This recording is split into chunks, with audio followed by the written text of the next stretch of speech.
মহাপুৰুষ শংকৰ গুৰু মাধৱ গুৰু দুইজনা বৈকুণ্ঠলৈ গ'ল। পৰৱৰ্তী সময়ত সন্তসকলে হৰিনামৰ তাৎপৰ্যৰ কথা কোৱা হৈছে।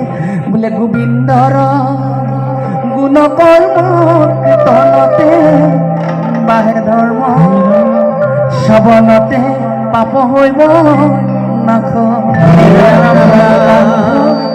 নাম গুৰু জনাই দিয়া দান হৃদয়তে হৰি লৈব বাস।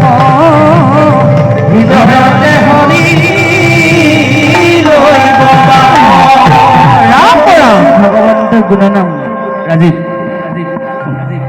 ভগৱন্তৰ অমৃতময় গুণনাম কীৰ্তন কৰিবলৈ কোৱা হৈছে। কীৰ্তন কৰিলে বোলে কলিযুগত ধৰ্ম হয়।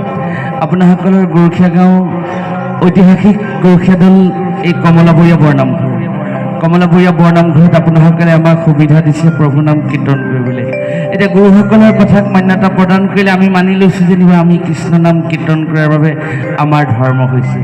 এই দুপৰ নিশালৈকে আপোনাসকলে গাহস্থ সংসাৰৰ কথা পাহৰি টোপনি ক্ষতি কৰি আপোনাসকলে শ্ৰৱণ কৰিছে। আপোনাসকলৰ কি লাভ হ'ব?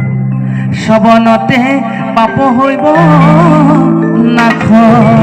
কৃষ্ণ নাম শ্ৰৱণ কৰিলে হৃদয়ত থকা পাপ শক্তিবিলাকৰ নেতিবাচক চিন্তাবিলাকৰ পৰিসমাপ্তি ঘটে বুলি কোৱা হৈছে।